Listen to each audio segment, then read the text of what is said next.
Choose your fighter! Hello, my wonderful besties. My name is Kay, and today we're going to be talking about love triangles. So, if you've been following me for a bit, you probably have seen that a lot of my content centers around shoujo and josei anime, because I feel like a lot of these shows aren't wholly represented for some of the masterpieces that they are. However, throughout the mid-2000s and early 2010s, love triangles have been painting their way throughout the romantic storyline in shoujo and josei anime. From Inuyasha, Blue, Crazy for You, Skip Beat, Vampire Knight, Peach Girl, Fushigi Yugi, A Lull in the Sea, etc., etc. I've always been quite partial to this trope when it's executed well. When it isn't, it turns into the most unrelatable fantasy that TV and film can provide. Love triangles are pretty self-explanatory. They show usually the protagonist in a romantic relationship with someone, with a side character having a love for that protagonist and doing everything in their power to be together. I really hope that made sense, because if it didn't, you're in for a confusing and wild ride. A lot of shoujo media in general depicts these romances as the pinnacle of teenage love, because apparently, more often than not, teenagers in these shows love being in love. However, some of these messages can be severely damaging, as a chunk of these shows don't fully explore the complexities of what it's like to be in a love triangle. Clinical psychologist Randy Gunther explores in her article 2 Against 1, Triangles That Can Sabotage Relationships, dives into the intricacies surrounding polyamory. She states, when people are having difficulty with their primary relationships, they are most likely to turn to those they have learned to trust from the past. In these outside interactions, they trust the understanding, support, advice, and caring in a different way than they do with their primary partners. Sometimes they do not want to burden the committed partner during a personal crisis, or don't feel they can get what they need there. The person might feel unsure for who is right for them, and won't be able to respond to the side character's actions. Throughout Gunther's explanation of love triangles, she analyzes them through multiple categories. However, the one I want to dive into the most, which applies to Kimi ni Todoke and Bokura ga Ita, is withheld thoughts and feelings. Gunther states that secrets, thoughts, and desires can run the gamut from believing in another religious, social, or political ideology to lusting for another person or considering an alternative way of living. Whether they are temporary fantasies or building in intensity, they remain unknown to the other partner and may turn into decisions that can threaten the primary relationship.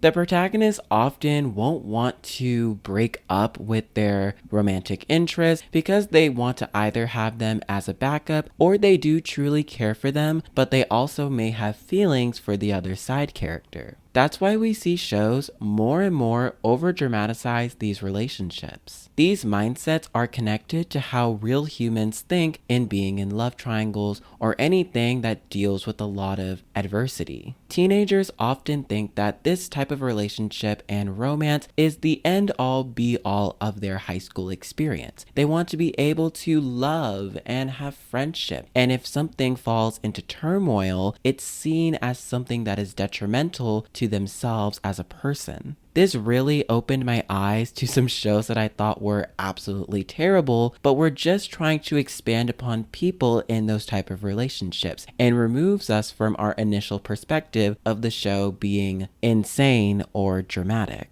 Keep in mind that a lot of shoujo relationships are extremely heteronormative and are rooted in the gender binary. So a lot of LGBTQ and non-binary people aren't able to fully see themselves in a lot of these shows with the subsequent genres of yaoi and BL, pushing towards a more sensual energy regarding these love triangles. I highly recommend you guys read Randy Gunther's article. It really dives into the intricacies in these relationships, and although she primarily does marriages and typically older people, it's good to see how these relationships in general take form in people as a whole, which, without further ado, let's tackle shoujo love triangles. Kimi ni Todoke, aka From Me to You, is a shoujo rom-com directed by Hiro Kaburaki, and the manga was written by Karuho Shina. The story follows 15-year-old Sawako Guronoma throughout her high school journey. She was constantly bullied because of her shy behavior and often was told that she was creepy. Thus, she was nicknamed Sadako by all of her classmates, as she resembled the ghost girl from The Ring. Once she befriends Shoto Kazahaya, her world turns upside down and sees her true beauty and sense of worth. She is then able to establish a relationship with Chizu and Yano after clearing up the false rumors allegedly made by Sawako. The show is an examination of romantic struggles through multiple love interests and exploring masculinity and femininity in high school social hierarchy, friendship, and romance. The subversion of the typical shoujo rom-com pervades throughout this show. And I think that's why a lot of us, including myself, really enjoyed the show. It's obvious that Kimi ni Todoke is utilizing and thriving on the slow burn to fully flesh out their characters and understand exactly what's going on in the story, which helps characters to not fall into one-dimensional stereotypes, which is the downfall to a lot of romance anime.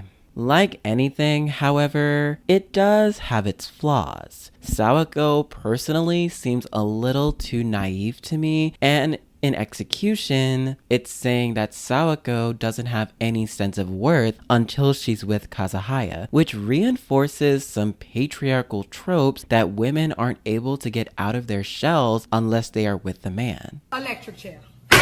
This is exemplified in Chizu's arc, when she was in love with Ryu's older brother, Toru, as he took care of others and really looked after her. Despite this, Toru looks at Chizu as a little sister and nothing else. It's clear that it's only Bambi-eyed behavior on Chizu's end, and although she does have dreams of having a relationship with Toru, she doesn't actively chase after him once he's engaged to his wife. There are two major love triangles in Kimi ni Todoke, which I kind of already touched on earlier about how Ryu, Chizu, and Toru had that love triangle, but the main one I'm going to be dissecting here is the one with Sawako, Kazahaya, Gurumi, and Kento, which actually makes this a love square, but I digress. Sawako's relationship with Kazahaya starts to develop in the second episode, when they bond mutually over an abandoned puppy on the street. Sawako reveals that she is used to animals harboring hostility towards her, which surprised Kazahaya. Kazahaya built a persona of inclusivity and kindness for all, which is why Sawako was attracted to him. This is where we meet Gurumi, a longtime friend of Kazahaya who wants to be his girlfriend. Initially, she seems like this very immature girl that will threaten anyone that gets in the way of her wanting to be with Kazahaya, which was exemplified in Sawako. However, you do sympathize with her because of how hard she tries to be with Kazahaya and all the effort she puts in to make sure that he's happy and that she knows that she loves him. In the second season, we see her voice her frustrations with Sawako for not confessing her feelings for Kazahaya.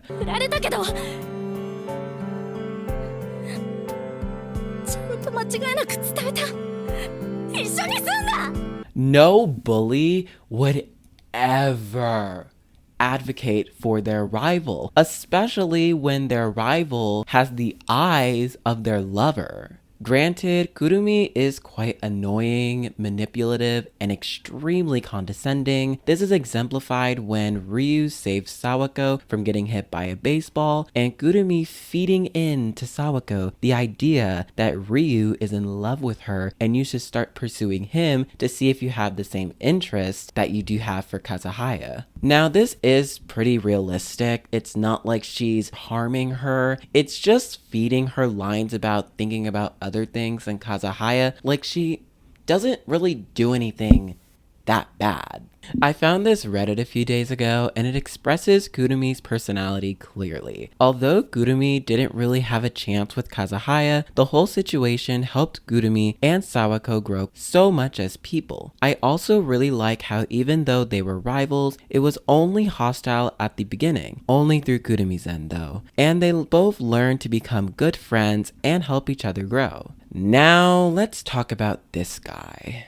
Oh, brother, this guy stinks! His name is Kento, and he forms a relationship with Sawako by giving her a false sense of security and telling her to forget about Kazahaya because he truly doesn't view her differently than other people. His motivations are clearly emphasized by a disdain for popular people. He doesn't explicitly say this, but it is shown in his behavior anytime he's around Kazahaya. His mood completely changes, specifically in his eyes, and often confronts Kazahaya about his feelings for Sawako. Keep in mind that I also haven't fully read the manga, so I don't know if Kento gets better or worse throughout the series. However, throughout the anime, his attempts to get Sawako fall flat. He ends up being a one-dimensional male character by only viewing Sawako through her pretty appearance rather than her personality and truly getting to know her. Because of her reputation of being super quiet and shy and domineering, Kento obviously wants to make Sawako feel better about herself, and he does do a lot of things that help her, like organizing the study session, which makes Sawako embrace her calling as a teacher. He allows her to shine in front of her classmates and doesn't take credit over organizing the study session. Kento isn't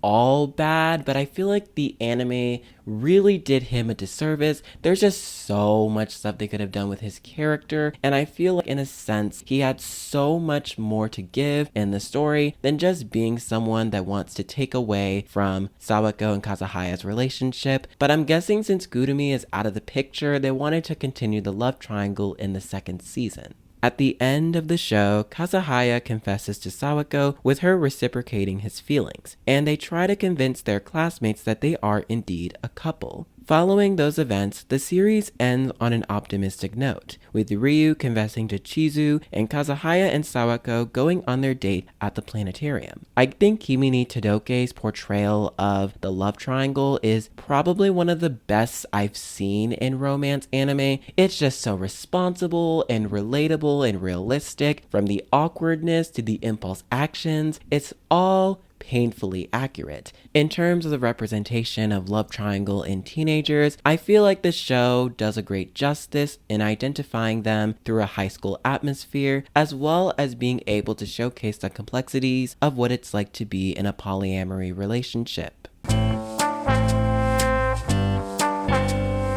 Bokura ga Ita, aka We Were There, is a shoujo romance drama from 2006 that follows a similar mold to Kimi ni Todoke. The story follows high school student Nanami Takahashi, who is a girl that just wants to make friends. The lead basketball ace and popular boy, Motoharu Yano, is painted as the stereotypical one-dimensional love interest. Takahashi initially dislikes him because of his superficial image, and rightfully so. But slowly but surely, he grows on her, and the two start dating in the 5th episode. Yano also has struggles of his own with the loss of his previous girlfriend, Nana, who was in a car accident, and tries to piece together the events prior to her death. Yano thinks Nana was cheating on him since she was with her ex-boyfriend at the time. During Yano's confession in episode 4, he changes his tone abruptly and says he loves her.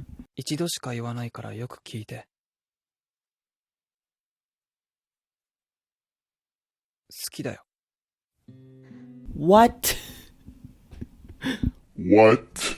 This, to me, is already a huge red flag. I talked about this in my Peach Girl review, but long story short, I loathe it when characters want to be in a relationship with someone when they haven't gotten over their first love. It's extremely irresponsible and so inconsiderate of the other person's feelings. We don't see that Yano fully loved Takahashi until they started dating. There wasn't really a spark of realization throughout Takahashi trying to show the romantic interest to Yano that he truly actually loved her, which makes Yano's superficial image that much more prominent.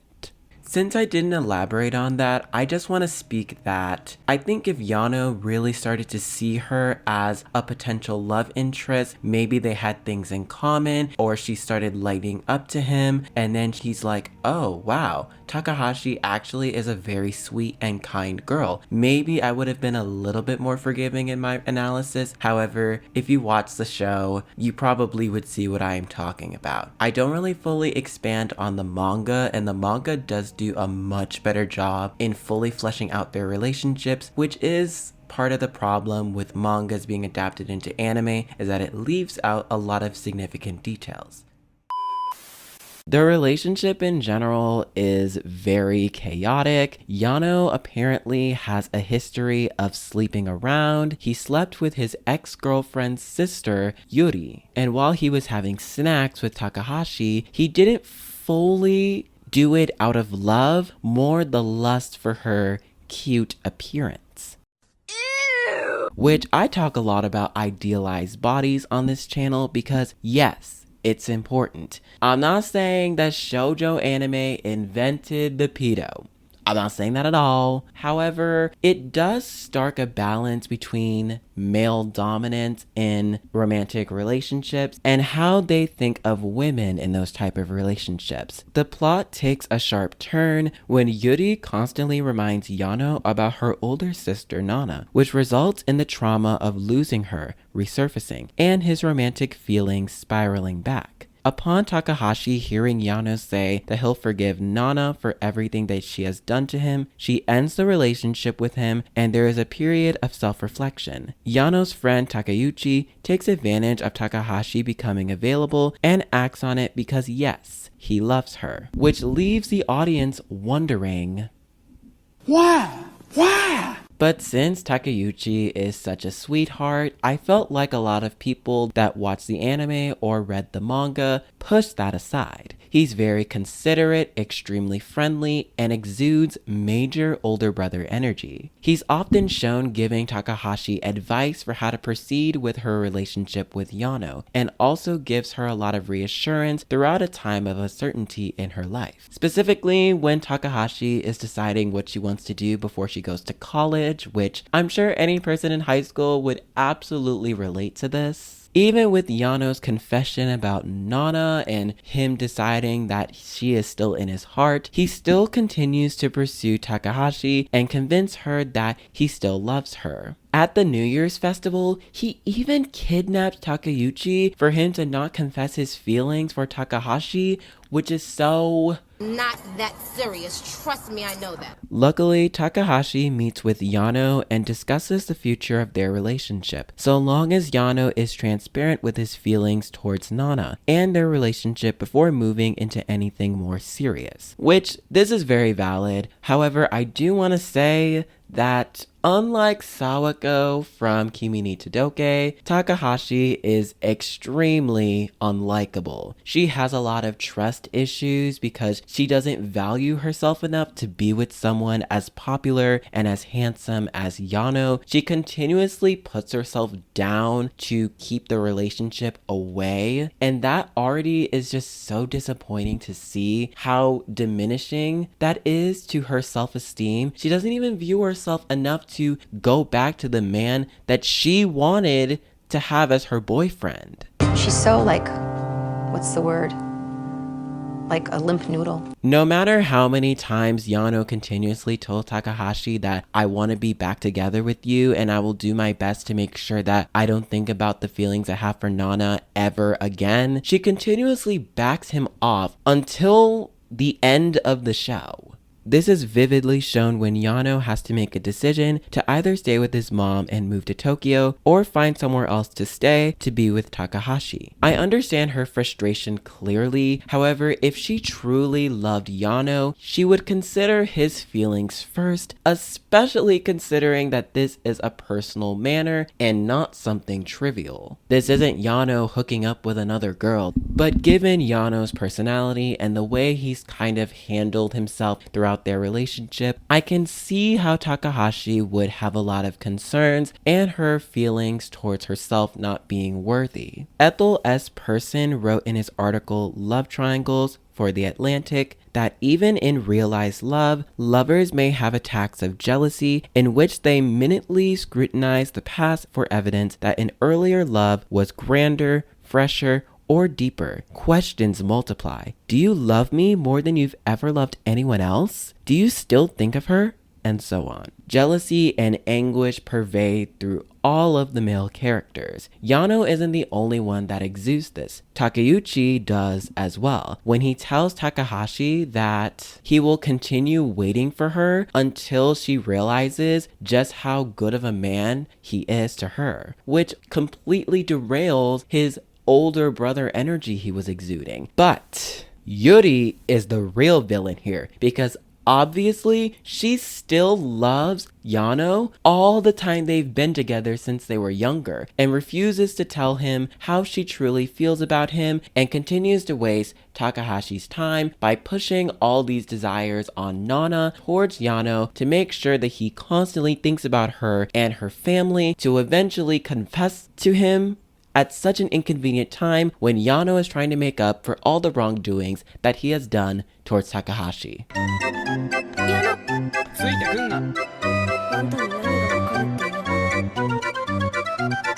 Oh, make up your mind, woman! I read excerpts of the manga because it does have a lot more events that exist outside the anime, and in some of the chapters that I read, there was really no break in the drama surrounding Yano, Takeuchi, and Takahashi's relationship. Essentially, the short and sweet summary is that after Yano decides to go with his mom to Tokyo and departs Takahashi, they were able to keep in contact for 6 months, and unfortunately, after that time period, he essentially ghosts her, with Takeuchi taking the place of Yano to become Takahashi's boyfriend. And then there's a lot more drama, and I think we can all guess that Takahashi and Yano do end up together, and it wasn't terrible from what I've heard and what I read, but it was just so mid-2000s. In the end, I feel the love triangle kind of ends somewhere in the middle with its delivery and critique on love triangles that exist in a high school atmosphere for teenagers. Would I recommend this show? No.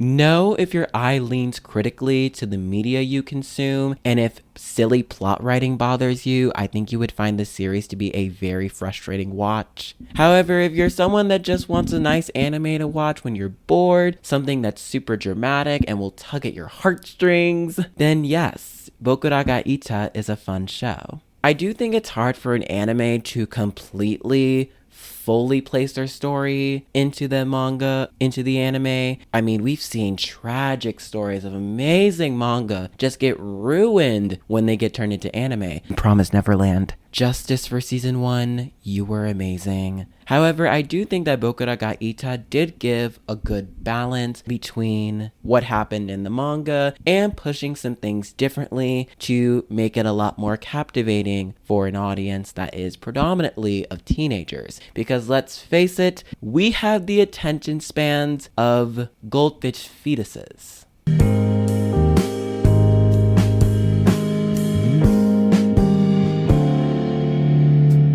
In conclusion, who won this battle?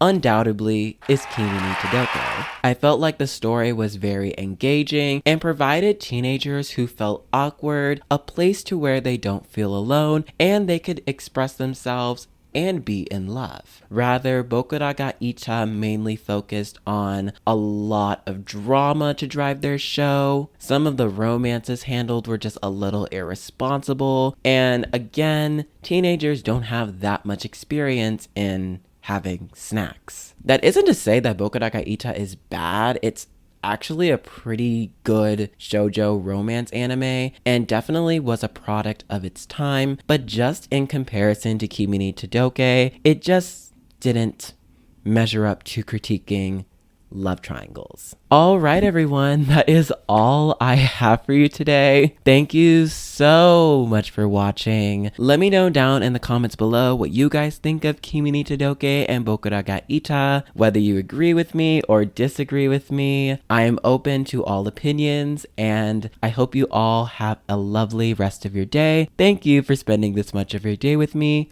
Until next time, bye-bye.